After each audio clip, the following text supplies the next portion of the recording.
सुषमा जैसी डॉक्टर साहब के लिए चाय लेकर कमरे के दरवाजे तक पहुंची, तभी उसे अपनी सास की और डॉक्टर की आवाज़ सुनाई दी। अंदर हो रही बातें सुनकर सुषमा के होश उड़ गए। इतना बड़ा धोखा! सुषमा बड़ी साधारण सी लड़की थी। बदसूरत तो नहीं कहेंगे, पर सुंदरता के भी कोई विशेष चिन्ह नहीं थे। उसमें चपटी और आगे से फैली नासिका ने चेहरे को थोड़ा और बिगाड़ दिया था। अचानक ही एक दिन बड़े अच्छे परिवार से रिश्ता आया। सब हैरान थे। चट मंगनी और पट ब्याह हो गया। बारात और दूल्हे को देख सुषमा की सखियां, रिश्तेदार और मोहल्ले से बोल उठा, सब इतना अच्छा है तो क्या हुआ, लड़का तो बेरोजगार ही है ना। ससुराल पहुंचकर सुषमा भी वहां की रौनक देख बोरा गई। उसे अपने सौभाग्य पर विश्वास ही नहीं हो रहा था। पति भी उसके पीछे दीवाना हुआ, उसके चारों ओर लट्टू की तरह घूमता फिरता रहता। कभी बाजार घुमाता, कभी सिनेमा दिखलाता। सास नवेली बहू कहकर उसे कुछ काम नहीं करने देती। देवर और जेठ भी लाड बरसाते। उसे लगता यह सब सपना तो नहीं है।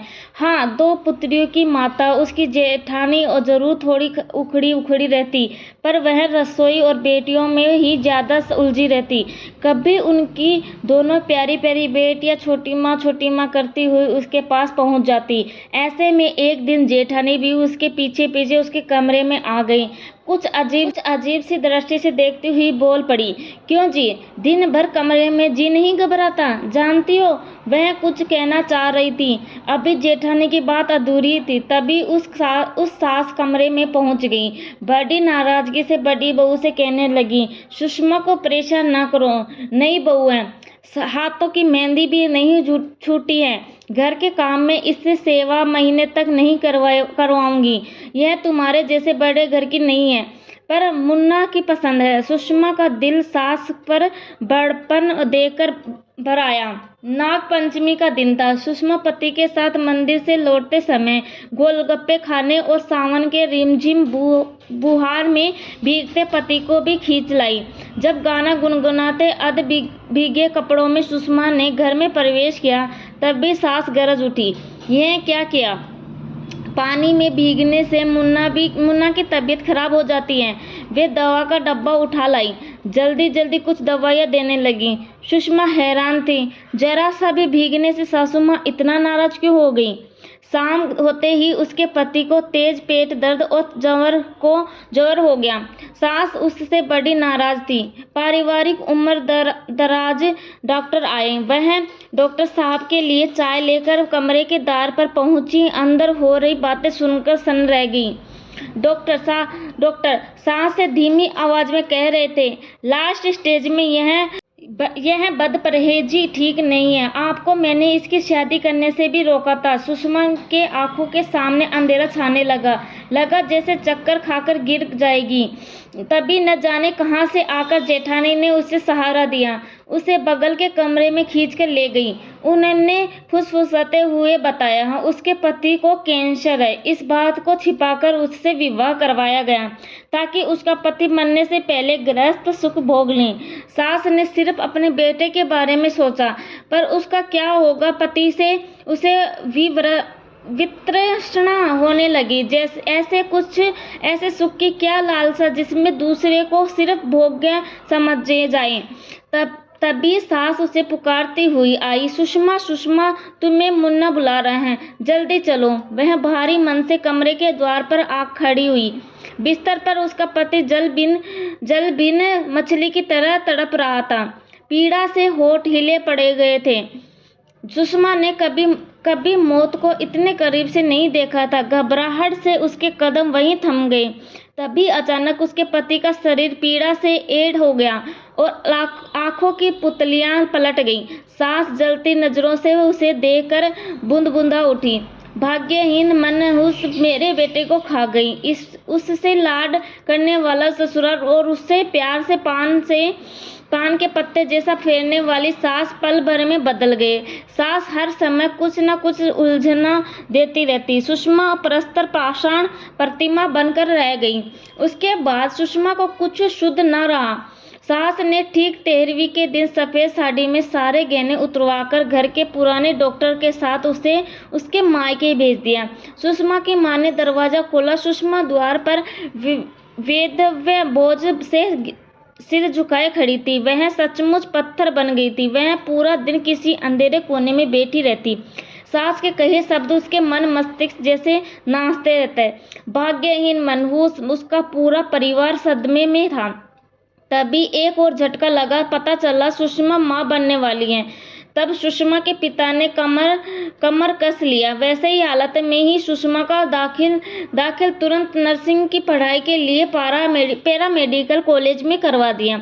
सुषमा बस कठपुतली की तरह उनके कहे अनुसार काम करती रहती। उसके पापा हर रोज अपनी झुकती जा रही कमर सीधी करते हुए बच्चों की तरह उसका हाथ पकड़कर कॉलेज ले जाते और छुट्टी के समय उसे लेने गेट पर खड़े मिलते। मई की तपती गर्मी में सुषमा के पुत्र ने जन्म लिया। सुषमा अनमने ढंग से बच्चे की देखभाल करती समय सबसे बड़ा मरहम होता। सुषमा के घाव भी भरने लगे थे, पर पुत्र की ओर से उसका मन उचाट रहता। जिस समय ने उसके घाव भरे थे, उसी बीतते समय ने उसके वृद्ध होते पिता को तोड़ दिया था। ऊपर से शांत देखने वाले पिता के दिल में उठते ज्वार भाटे ने उन्हें दिल के दौरे से अस्पताल पहुंचा दिया। अडिग चट्टान जैसे सहारा देने वाले अपने पिता को कमजोर पड़ते देख सुषमा जैसी नींद से जागी उसने पिता की रात दिन सेवा शुरू कर दी। पिता की तबीयत अब काफी ठीक लग रही थी। उसके चेहरे पर वापस लौटती रंगत देख सुषमा आश्वस्त हो गई। वह रात में पापा के अस्पताल के बेड के बगल के सोफे पर ही सोती थी। वह पूनम की रात थी। खिड़की के दमकते चांद की चांदनी कमरे के अंदर तक बिखर गई थी। तब भी पापा ने उसे अपने पास बुलाकर बिठाया और उसके सिर पर हाथ फेरते हुए बोले, बेटा तुम्हें अपने पैरों पर खड़ा होना है, मजबूती से, समझी? सुषमा ने हिचकते हुए जवाब दिया। मेरे जैसे भाग्यहीन पिता ने उसकी बात काटते हुए कहा, तुम भाग्यहीन नहीं हो, बस एक धोखे और दुर्घटना की शिकार हो जिसमें गलती तुम्हारी नहीं मेरी थी। अक्सर मुझे पश्चाताप होता है। तुम्हारी शादी करने से पहले मुझे और छानबीन करनी चाहिए थी। भीगे नेत्रों से उन्होंने अपनी बात को आगे बढ़ाई। पर जानती हो बिटिया, असल गुनहगार धोखा देने वाले लोग हैं। एक बात और बेटा, तुम इसका प्रतिशोध अपने पुत्र से नहीं ले सकती हो। उसका ख्याल तुम्हें ही रखना है। थोड़ा मौन रहकर उसके नेत्रों में देखते हुए पिता ने कहा, भाग्यहीन तुम नहीं, तुम्हारी सास है। बेटे को तो गंवाया ही, बहू और पोते को भी गंवा दिया। पर कभी न कभी ईश्वर उन्हें उनकी गलतियों का आईना जरूर दिखाएगा। ईश्वर के न्याय पर मुझे पूर्ण विश्वास है। पापा से बातें कर सुषमा को लगा जैसे उसके सीने पर से भारी बोझ उतर गया। पढ़ाई करके उसे शहर के एक अच्छे अस्पताल में नौकरी मिल गई। वह बेटे के साथ खेलकर अपना दुख भूल खिलखिलाने लगी। किसी न किसी से उसे अपने ससुराल की खबरें मिलती रहती। देवर की शादी और उसे बेटी होने की खबर मिली, पर सुषमा को ससुराल वालों ने कभी उसे याद नहीं किया। सुषमा ने भी पीछे मुड़कर देखने के बदले अपने आप को और बेटे को संभालने पर ध्यान दिया। उस दिन सुषमा अस्पताल पहुंची। वह आईसीयू के सामने से गुजर रही थी। तभी सामने देवर और जेठ आ खड़े हुए। पता चला सास बीमार है, इसी अस्पताल में भर्ती है। उन्हें इस बात का बहुत गम है कि सुषमा के पुत्र के अलावा उन्हें पोता नहीं, सिर्फ पोतियां ही हैं। अब वह सुषमा और उसके बेटे को याद करते रहती है। एक बार पोते का मुंह देखना चाहती है। देवर ने कहा, भाभी बस एक बार मुन्ना भैया के बेटे को अम्मा के पास ले जाओ। सुना है बिल्कुल भैया जैसा है। तभी जेठ बोल पड़े, सुषमा मैं तो कहता हूँ अब तुम हमारे साथ रहने आ जाओ। मैं कल सुबह ही तुम्हें लेने आ जाता हूँ। सुषमा बिना कुछ जवाब दिए अपनी ड्यूटी कक्ष में चली गई। उनकी बेशर्मी देख वह अवाक थी। वह चुपचाप अपना काम कर रही थी, पर उसके माथे पर बड़ी सिकन से स्पष्ट था। उसके मन में बहुत सी बातों का तूफान चल रहा था।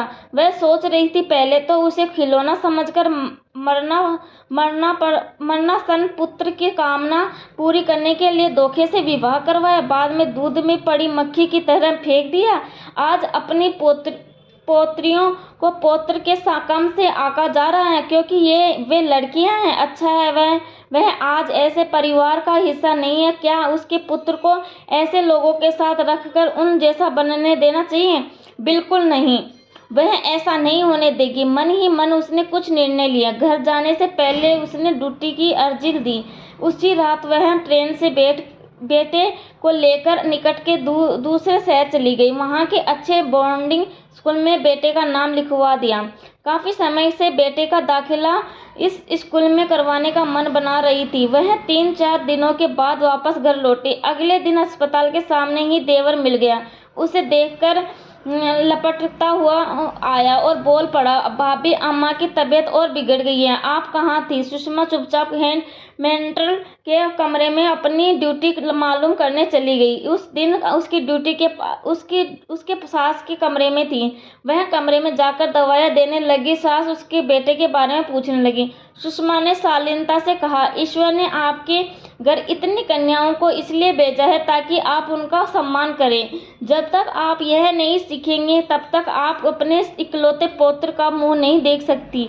सास का चेहरा तमतमा गया। लाल और गुस्से से भरी आंखों से उसे घूरते हुए बोल पड़ी, भाग्यहीन, तुम धोखा देकर रही हो।